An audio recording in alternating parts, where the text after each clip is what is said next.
Your 20s should feel uncomfortable as all hell. And why am I saying this? Well, very simply, I don't think anybody should have a comfortable early 20s, should have a comfortable early life. Now, does that mean you need to go work in a coal mine at the age of 13? Not necessarily. But what I'm saying is, if you live your life in a very comfortable state around the ages from 13 to, let's say, 25, or 15 to 25, the first 10 real years after you hit puberty, if you live your life around that stage in a very comfortable way, you're not gonna really end up developing a strong character. You're gonna end up becoming a more of a soft, pampering fool, you could say. A weak, sniveling little brat, or somebody that doesn't really understand how the world truly works. And speaking from experience here, when I was from the ages of 13 to 20, so the first 7 years, I was very, very, very spoiled, and I could basically do anything I wanted that my parents could afford or could help me do. I would just do whatever I wanted, eat whatever I wanted, do whatever I wanted, don't do whatever I wanted to not do. And to be perfectly honest with you, having those two contradicting things that I've done, lifestyles you could even say, of from the age of 13 to 20, super spoiled, super like uncaring, selfish, whatever. And then from the ages of 20 to now, today, 24, I basically just worked on myself as much as I possibly could in order to actually become a man that earns what he wants to have, that is respected by others, that is admired by different people, that is looked up to, that is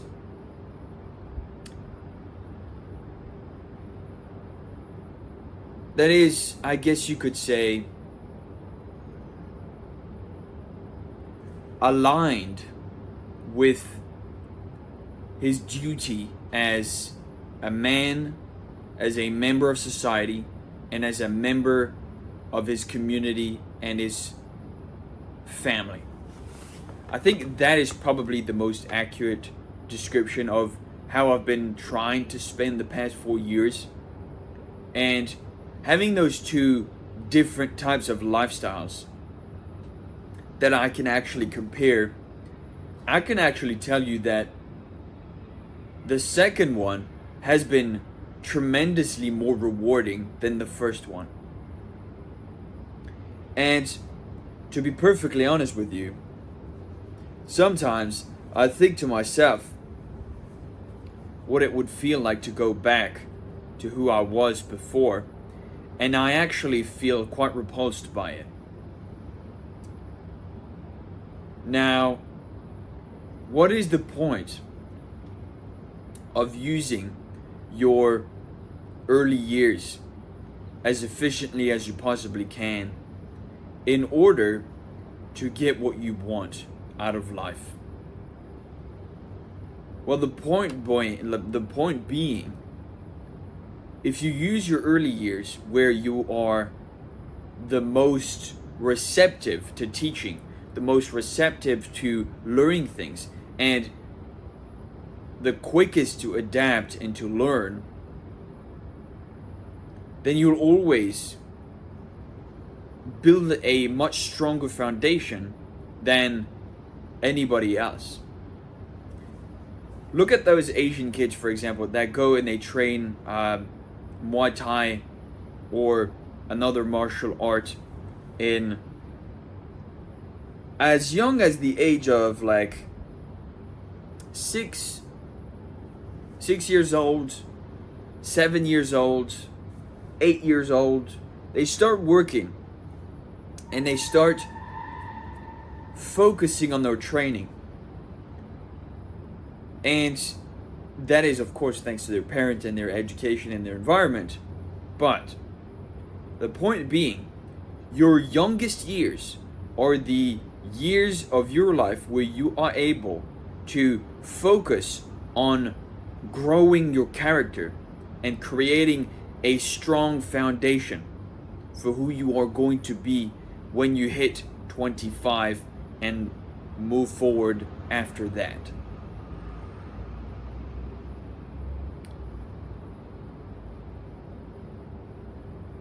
Alexander the Great became a man at 13 and killed his first Thracian, which is a country just above Greece. And his father told him that you become a man at the age of 13 and you actually start pulling your weight at that age, and you understand and you learn from people and you get to know other people and how the world works at a very young age, because the life expectancy back then wasn't as high as it is today. The problem is today that there are a lot of people that have increased the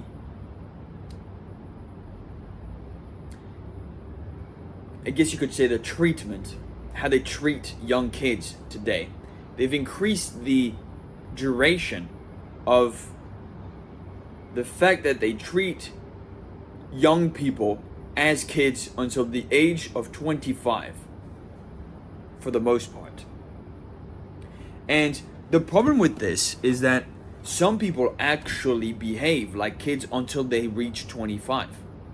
They party, they don't really care about the consequences of their actions. They have fun, they run around, and they sleep around with a bunch of women, or the opposite, a bunch of women sleep around with a bunch of men. Doesn't really matter. Not really talking about genders specifically. Don't really care. But when you actually look at it, these young adults are being treated as kids until the ages of 25, roughly 20 to 25. And they say, oh yeah, but your frontal cortex doesn't fully develop until the ages of 25. And it's like, don't know about that, but sounds like somebody made that up. But to be perfectly honest with you, if you don't seek to be the best version of yourself and put yourself in uncomfortable positions at a very early age, you're gonna, and let's say you live a comfortable life until the age of 25. You get to the age of 25, and then what the fuck do? You've lived 25 years on this earth already comfortably. You don't want to go back to doing something uncomfortable. And so you live a comfortable life for the rest of your years on this earth, and you don't really seek out any improvement whatsoever. You don't really do anything interesting. You're just coursing through life, flowing through the movements and the motions, right? And this is not a good thing, because it's not developing your character. It's just letting you be the same forever.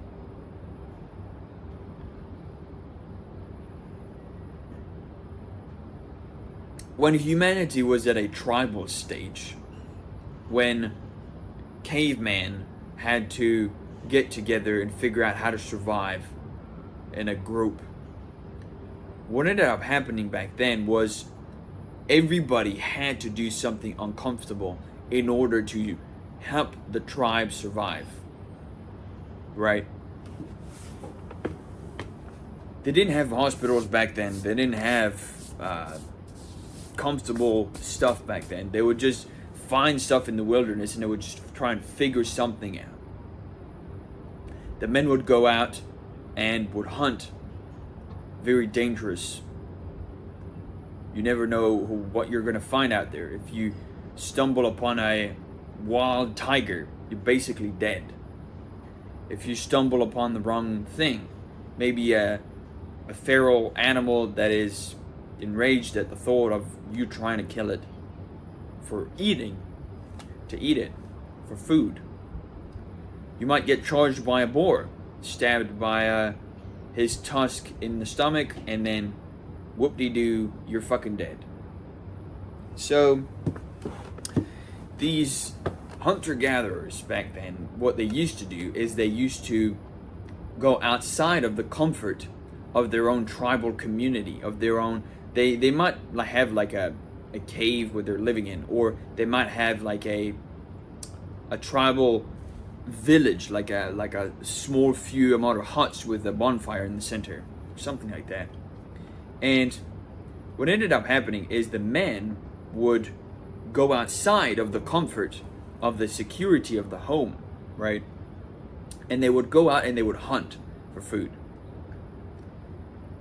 And on the other hand, women would stay at home and take care of the kids and remain in the comfort of the security of the perimeter that has been delimited by the people of the tribe. And then they would give birth to the kids, and then and of course the child mortality and the childbearing, I guess you could also say, mortality was very high. So what they would do is they would do uncomfortable things in a very uncomfortable position, in a very dangerous world back then, because they didn't really know how anything worked, didn't have science, didn't have any of that. So you essentially had to survive in a very cruel, dangerous world, because it hadn't been explored and mapped out and chartered and understood as much as it is today. And so we've kind of lost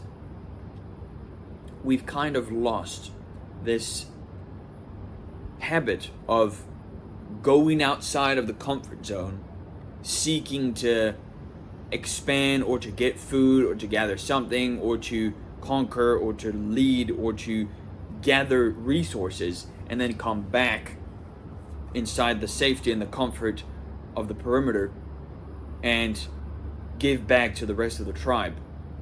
We don't really do that anymore.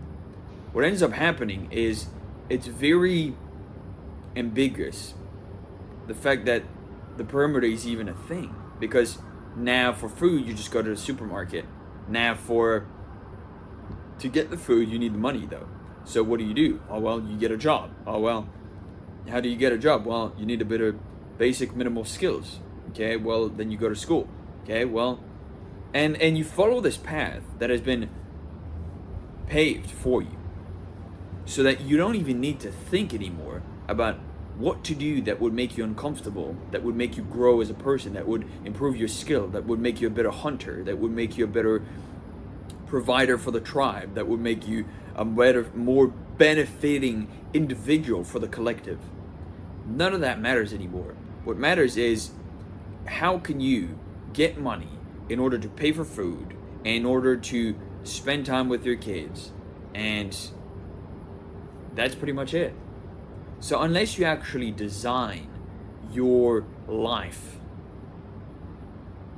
as you want it to be, it is very hard to actually stumble upon something uncomfortable unless your circumstances are quite bad. Like unless you're from like a super poor household that has no money and that has to struggle to survive, then in that case you're going to be forced into an uncomfortable position, and that is going to be reflected on your character.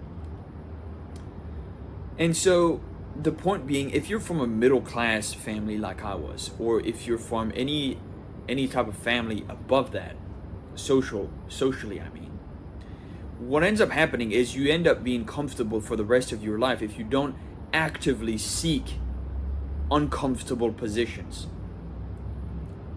Do you really think that Alexander the Great or Julius Caesar or Napoleon put themselves only in comfortable positions in order to conquer as much land and as defeat as many enemies as they did? No. What the fuck?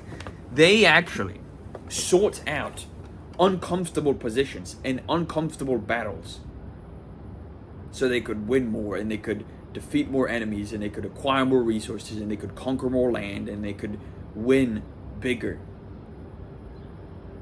That's what happened back then. They would always seek an uncomfortable position. And Alexander started his conquest around the ages of 20. 18 to 20. So why wouldn't you try and figure your way out through life? Why? You have the tools, you have the knowledge, you have the internet today. You can do so many things. You can learn so many lessons. You can understand so much about human psychology and how the world works and history, that you can actually build something for yourself that actually helps you thrive as a man today. It's actually easier than you think, but it takes a lot of mental resolve and it takes a lot of character development in order to become that kind of man. And that only happens much easier when you're in your younger years. Sure, you can figure something out when you hit the age of 30 or 40 or 50 still, but you're much more set in your ways the more time you spend on this earth. So the earlier you start to develop the character you want to be and you want to live as, the easier it's going to be for you to become that character over a period of time. And then at that stage, you'll just want to figure it out yourself. You'll want to think for yourself, how do I become the man I want to be? And then chase that down every single day, day in and day out, night in and night out. Just more repetitions, just more and more and more and more. And always seek uncomfortable things so that way you can develop your character, you can grow, you can expand your knowledge, you can grow your skill set, you can become more capable, you can learn more things. Because if you don't do this, you're always going to end up at the starting area, level 1 scrub, and you're not going to fucking do shit. And then maybe one day you might have kids and you have to think for yourself, how are my kids going to live? What kind of life do I want my kids to live? Because if they're going to live the same life you're going to live, which is a comfortable, mediocre lifestyle, maybe one day they'll wake up and they'll be in an uncomfortable position and they'll ask you, hey, how do I fix this? And you're just going to have to tell them, I don't know, son. Like, I guess you're going to have to figure it out yourself. You're not even going to be able to help them because you won't have any lessons to teach. And I don't think anybody wants to be in that position. So if you want to be in a position where people care about you and admire you and respect you for the work you've put in and just get a little bit of respect and admiration from your family for who you are, then you need to define that. And that starts with you. So if that's something if this is the kind of topic you're interested in, feel free to like, comment, subscribe. I post a video every single day on how to become a more respectable man and learning the lessons along the way, sharing some of them as well. And the whole message of this channel is just to do better. So with that said, it's a beautiful day. It's time to get back to work. And I will see you in the next one tomorrow. See ya.